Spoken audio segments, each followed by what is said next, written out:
Siapa jadi Review film. Nah, kaget kan lu? Nah, itu dia. Alasannya beda-bedanya. Beda dari yang lain, beda dari. Iya, walaupun bedanya mainnya di situ aja udah. Editannya mah tempel-tempel aja. Betul. Soalnya gratis. Jadi kita habis nonton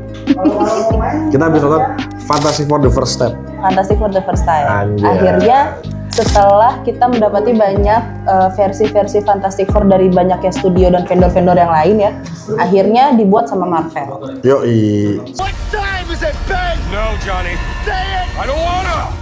Say it!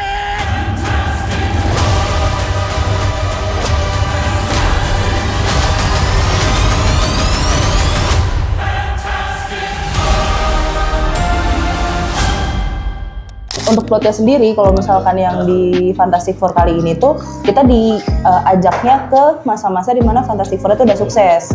Jadi satu dunia tuh udah pada mengidolakan si Fantastic Four ini. Jadi udah nggak ada lagi tuh cerita-cerita Fantastic Four awalnya kayak gimana gitu-gitu udah nggak ada. Karena udah banyak dari vendor-vendor yang lain diceritain. Nah, Ya kan? Nah, cuman kalau misalkan menurut pendapat kamu nih, gimana nih sama si Fantastic Four The First Step ini? kurang. Nggak. Bagus banget.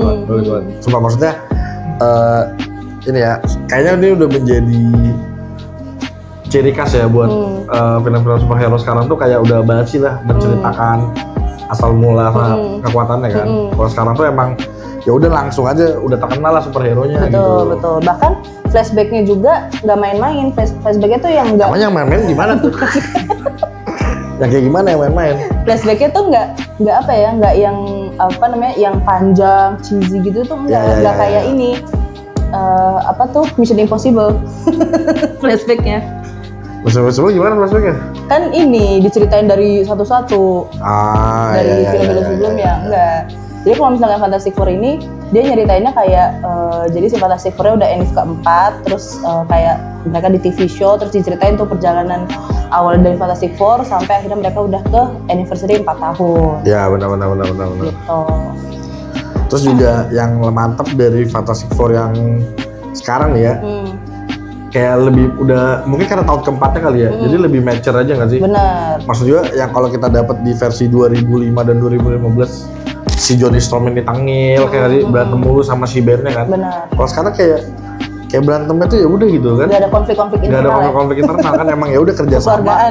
Kayak emang udah agensi top tier aja gitu maksud gua, bukan yang baru merintis. Agensi top tier malah banyak konflik internalnya. Oh gitu. Banyak konflik internalnya.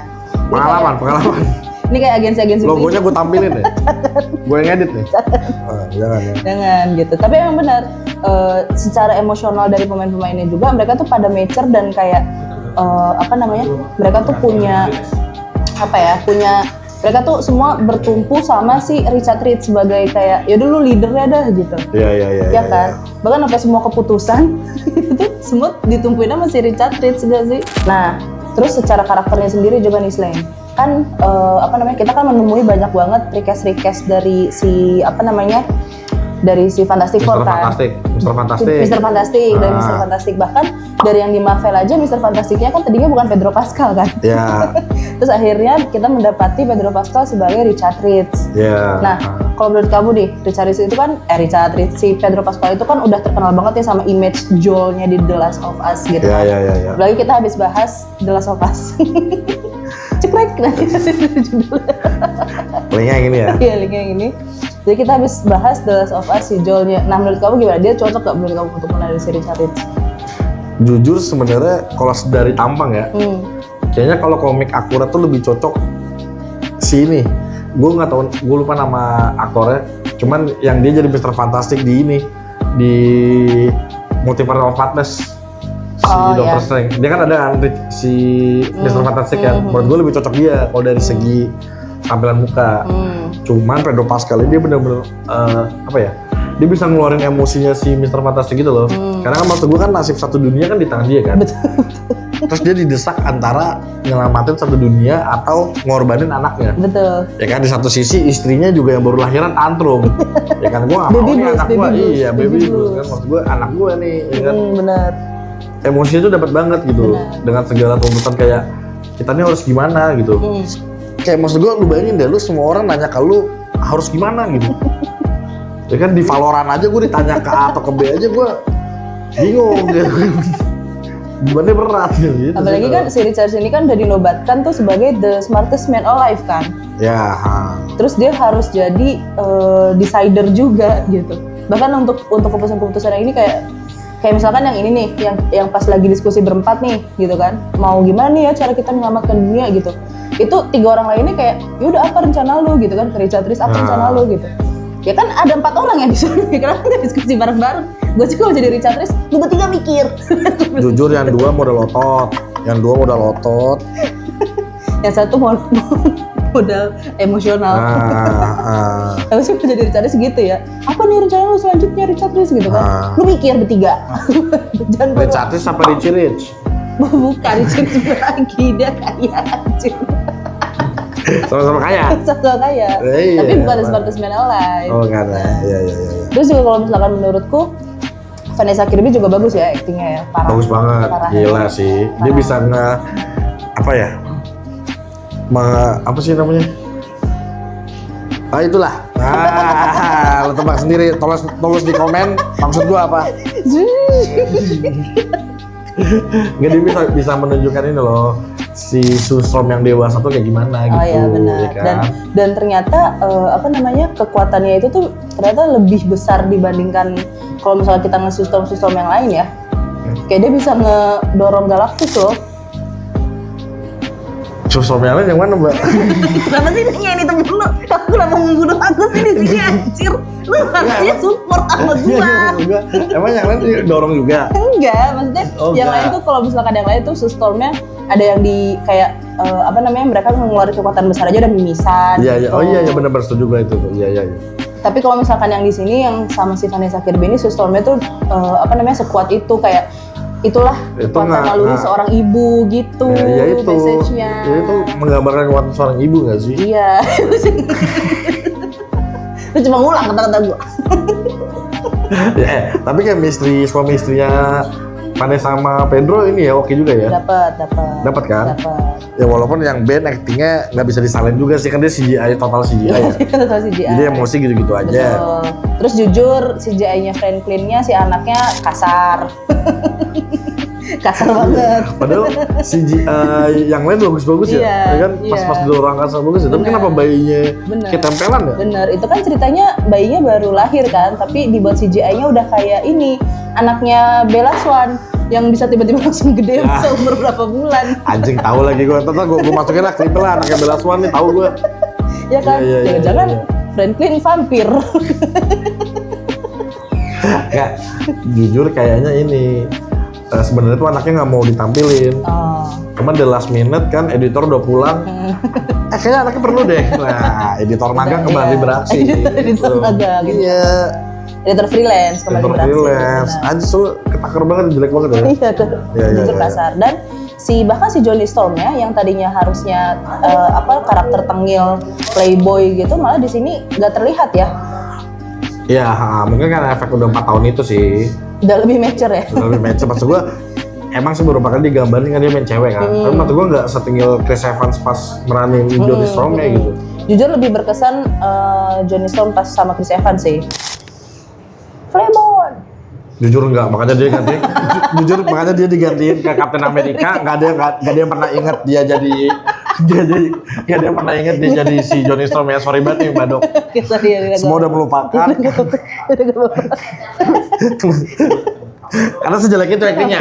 Sorry. Kenapa dia di-recast jadi Captain America? Sorry. It's clobbering time! It's catchy, right? Isn't that great? Oh, that was the prototype! Oke. Terus secara cerita di sini tuh ceritanya padat banget ya. Ya benar. Nggak ada tuh small talk yang tidak berarti ya. Ya atau sad story tai gitu Iya, kan. jadi emang bener-bener dari awal sampai akhir tuh bener-bener ya udah nggak ada yang bisa di skip gitu. Kayak kalau lo skip lo kelewatan seluruh ceritanya gitu. Dan ini juga ya maksud gue, lu nggak perlu harus menjadi seorang fans MCU boy gitu kan, Iya. atau lu ngikutin Marvel banget buat nonton film ini. Iya. Karena emang semuanya dijelasin dan gampang dimengerti kan. Betul. Nah kayak gitu, jadi kayak orang awam kayaknya juga ngerti sih. Betul. Dan menurutku Fantastic Four ini cocok untuk menjadi pelengkap ke MCU selanjutnya. Kenapa tuh? Iya kan kemarin kan maksudnya Marvel terselamatkan sih kataku setelah kehancurannya Marvel kemarin di tengah banyaknya series dan film dia yang Nah, kan ada Thunderbolt, sudah ada Thunderbolt. Nah, iya makanya Thunderbolt penyelamat. Ya. Nah si Fantastic Four pelengkap gitu. Jadi kayak ibaratnya tuh aku excited gitu loh habis nonton Fantastic Four tuh jadi excited untuk ngikutin si Marvel lagi gitu. Kalau nggak kan kalau nggak kan kayak males gak sih, kayak ya udahlah nonton yang perlu aja lah gitu. Ya. Di Guardian of Galaxy nonton, Spider-Man nonton, tapi kan nggak akan mau nonton yang seri-series yang lain ya kan. Iya. Tapi ini ya, maksudnya film ini tuh bagus, tapi malah bagus karena kita jadi pengen nonton film selanjutnya dari film ini nggak sih? Betul. Bukannya bagus, gua harus nonton 2-3 kali. Iya gitu. betul. Iya kan? Betul. Terus sebenarnya apa ya? Bagus itu kan padat aja gitu, nggak ada scene yang wasting time gitu ya kan. Bahkan juga nggak terlalu banyak cameo di dunia Marvel ya kan. Iya. FYI apa? FYI. FYI.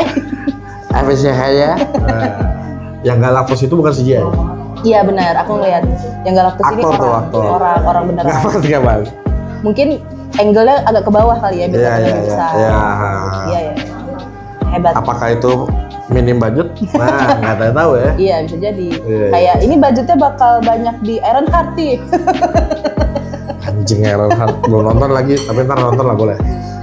Gitu. Mungkin udah dibagi-bagi budgetnya. Tahun ini budgetnya cuma sekian ya dapat Fantastic Four gitu. Iya. Karena kalau dilihat juga nggak begitu banyak perpindahan lokasi ya.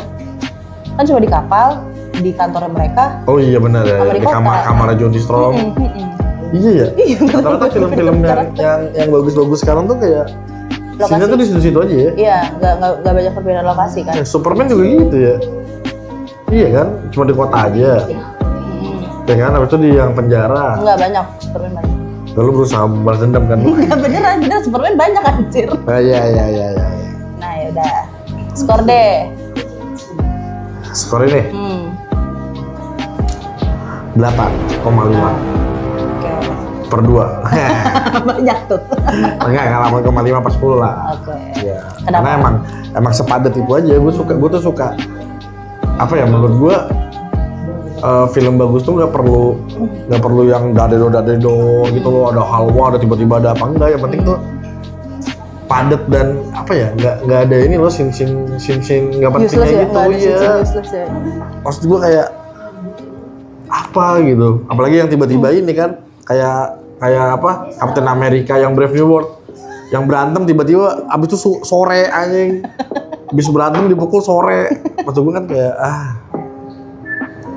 Kalau saya YouTube bos gue tuh.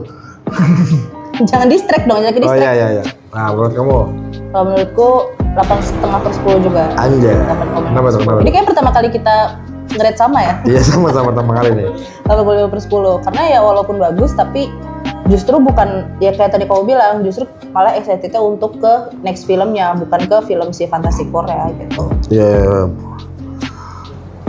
Kayaknya Oke. udah biasa aja. Mau gitu? Oke. Dah segitu aja kayaknya. Iya. Nggak usah closing lah, udah semua orang udah tahu anjing. Closing dong tetep aja. Oke, sampai bertemu di Mulut Netizen. Selanjutnya ada.